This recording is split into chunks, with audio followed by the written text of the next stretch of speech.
ये आपका मैथ का तीसरा टेस्ट है ना? ये तीसरा टेस्ट था आपका। पहला टेस्ट आपका कितना सीखा 1 तक था, दूसरा कितना सीखा 2 तक, और तीसरा आपका कितना सीखा 3 तक ये आपका टेस्ट है। और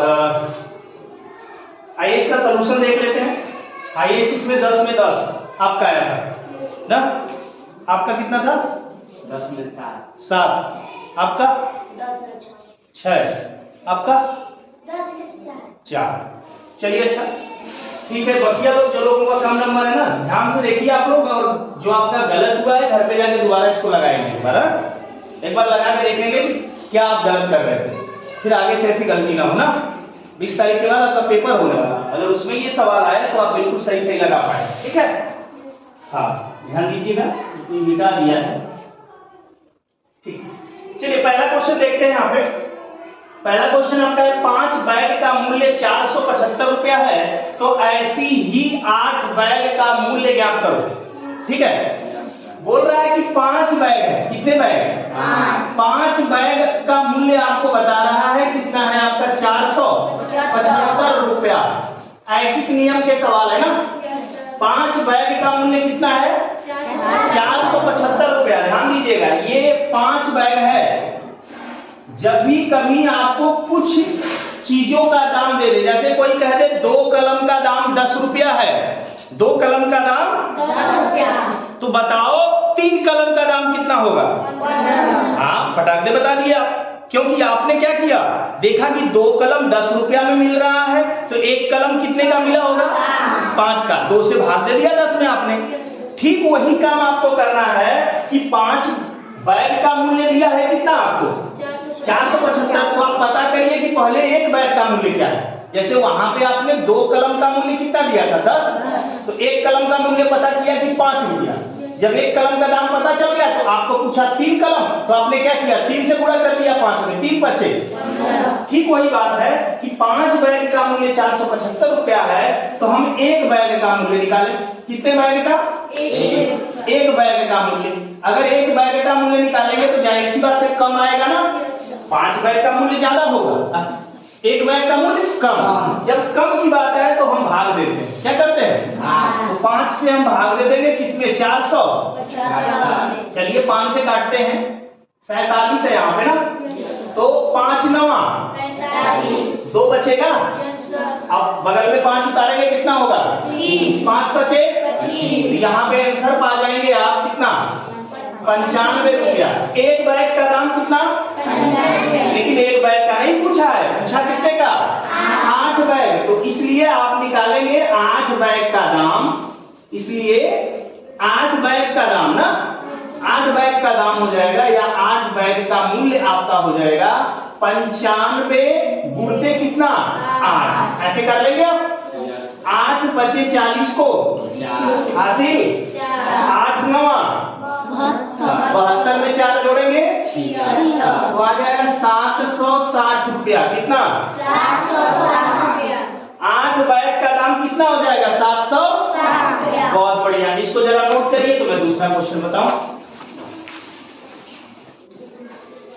आइए अब दूसरा वाला क्वेश्चन देख लेते हैं। ठीक है, दूसरा क्वेश्चन में देखिए बहुत ध्यान से क्या लिखा गया है, प्रतिशत में बदलो। किसमें बदलना है? ये किसमें दिख रहा है आपको? भिन्न में। किसमें दिया गया है? 2 क्वेश्चन थे, एक ए नंबर एक बी नंबर। ए नंबर में था आपका 1/25, ये भिन्न है। क्या है? इसको बदलना किसमें है? प्रतिशत में। जब भिन्न को प्रतिशत में बदलना हो ना, तो उसमें हम 100 का गुणा करते हैं। किसका गुणा? 100 का। जैसे ही 100 का गुणा करते हैं तो वो प्रतिशत में बदल जाता है। किस में बदल जाता है? प्रतिशत में। तो आप 100 का गुणा करेंगे, तुरंत इसमें क्या करेंगे? परसेंटेज का चिन्ह लगा देंगे। क्या करेंगे? अब इसको आप सॉल्यूशन कर लीजिए। जैसे ये 100 का गुणा 1 में करेंगे तो ऊपर 100 मिलेगा, नीचे क्या है? तो नीचे वाले से अगर ऊपर वाला कट रहा हो तो हम काट देते हैं। जैसे 25 से 100 कटेगा, 25 चौक को 4 1 कम, और इसके पीछे परसेंटेज लगा है। जो पहले भिन्न था अब किसमें बदल गया? प्रतिशत में। कैसे बदला? जब हम इसको प्रतिशत में बदले, 100 का गुणा किए, ये तुरंत किसमें बदल गया? हाँ, तो अब कोई भी चीज चाहे भिन्न में मिले चाहे दशमलव में मिले, चाहे जैसे भी हो, आपको अगर प्रतिशत लगाने की बात बोलेगा तो हम 100 पे गुणा करेंगे और तुरंत प्रतिशत का चिन्ह लगाएंगे। क्लियर है आपको? चलिए आइए इसका बी भी देख लेते हैं। बी कितना है? 1 बटा, बोलिए क्या करें? 1 बटे 10 में क्या किया जाए? 100 से गुणा करेंगे तो क्या करना पड़ेगा? प्रतिशत लगाना पड़ेगा। क्या करना पड़ेगा? प्रतिशत लगाना पड़ेगा। समझ रहे हैं ना? तो अब 10 से अगर काट दें तो 10 था हमें, अब 10 का गुणा 10 में होगा तो 10 से कम, अब प्रतिशत है तो प्रतिशत लगेगा। इसका मतलब 1 बटे 25 को प्रतिशत में बदलेंगे तो कितना आएगा? और 1 बटे 10 को प्रतिशत में बदलेंगे तो कितना आएगा? इसको भी नोट करिए, तब तीसरा क्वेश्चन बताता हूं। अब मिटा देते हैं इसको। अब आ जाते हैं क्वेश्चन नंबर 3। आइए क्वेश्चन नंबर 3 देखिए ध्यान से। मान बताओ, ध्यान दीजिएगा, ये दशमलव का गुणा है। क्या है? 0.023 गुणते क्या? 100।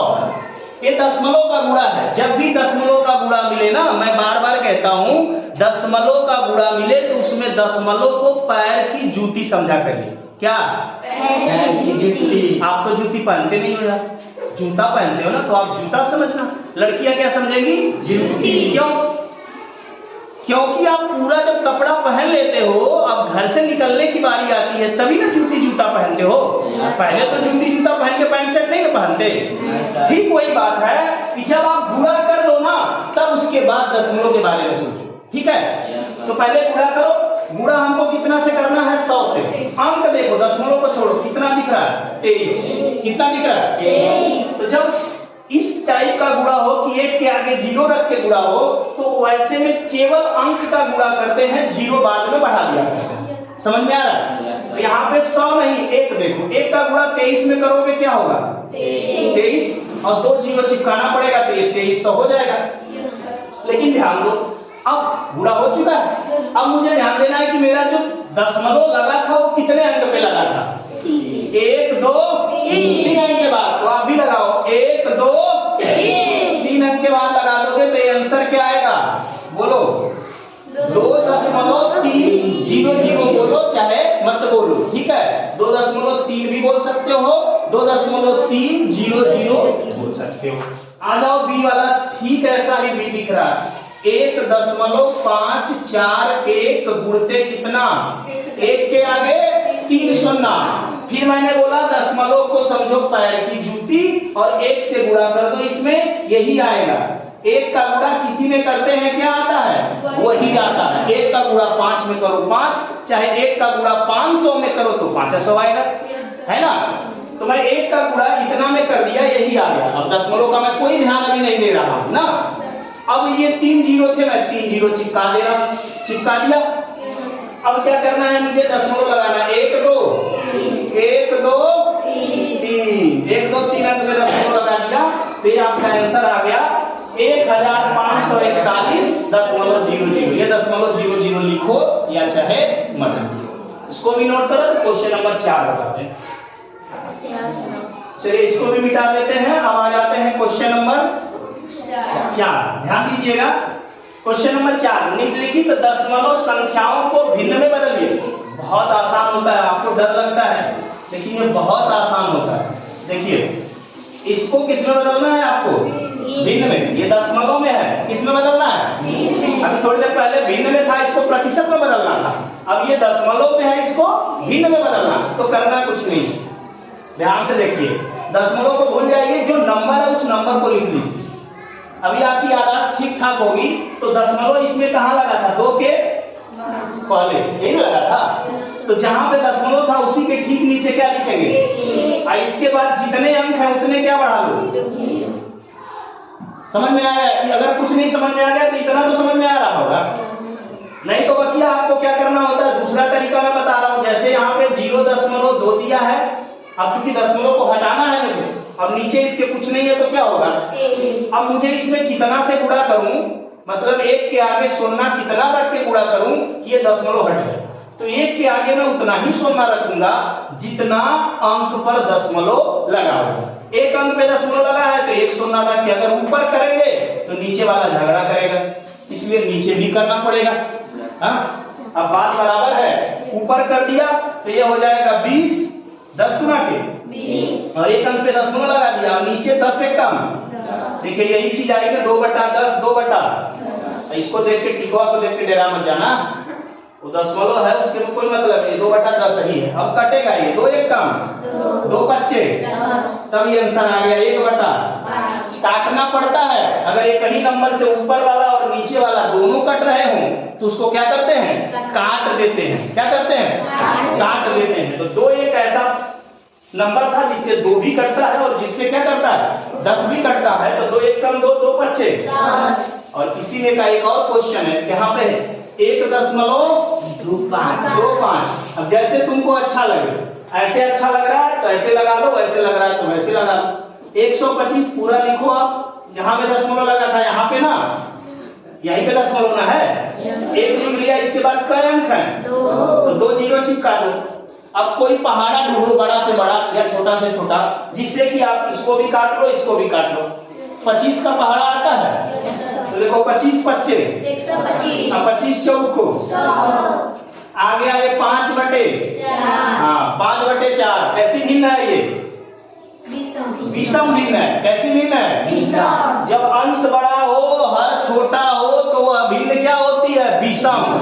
आप विषम भिन्न में आंसर नहीं दिया करते हैं, इसको चेंज कर लेंगे मिश्र भिन्न में। कैसे चेंज करेंगे, इससे भाग देंगे, इसमें 4 से भाग 5 में देंगे, कै बार जाएगा, एक बार। और 4 से भाग 5 में दिए, एक बार गया, शेष कितना बचेगा, एक को लिख दोगे ऊपर और यहाँ पे 4 से भाग देंगे। मतलब ये 4 से भागा 5 में 2 तो 4 एक कम, ये बच गया। जितना बार भाग जाता है वो सही बटा में हो जाता है, जितना शेष बचता है वो ऊपर हो जाता है। जिससे भाग देते हो मतलब भाजक नीचे हो जाता। हो गया 1 सही 1/4। समझ पाए आप, कोई दिक्कत, नोट कर लीजिए इसको। ये हो गया तो इसको भी मिटाते हैं, ठीक है। अब कौन सा क्वेश्चन देखेंगे, 5, जो कि लास्ट क्वेश्चन था आपका। किस चैप्टर से क्वेश्चन है 5वां, साधारण ब्याज से। किससे, साधारण ब्याज से। देखो निकालना है, ब्याज की गणना कीजिए। तो ब्याज का सूत्र क्या होता है, ब्याज बराबर, बोलिए, मूलधन गुणे दर गुणे समय बटा 100। क्या हो जाएगा, 100, यही ना। तो आओ वैल्यू रख लेते हैं, मान। मूलधन का मान कितना बता रहा है, 700। और दर का मान 5 और समय का मान 2। अब पूरे के बटा क्या है, ये 0 हुआ से ये 0 हुआ और ये 0 हुआ से ये 0 हुआ, खत्म। नीचे कुछ है, एक से किसी में भाग देते हैं, कोई फर्क नहीं पड़ता, इसलिए ऊपर का गुणा करो। 2 बच्चे 10 सत्ते, तो 70 रुपया आएगा ब्याज। कितना रुपया आएगा, ये रहा है आपका टेस्ट, जो कि 10 नंबर का था। जिनका गलत हुआ है एक बार घर पे जाएंगे, पुनः लगाएंगे इसे। क्या करेंगे, पुनः लगा के देखेंगे कि हमारी गलती क्यों हुई। समझ रहे हैं, ठीक है। तो आज के लिए इतना ही।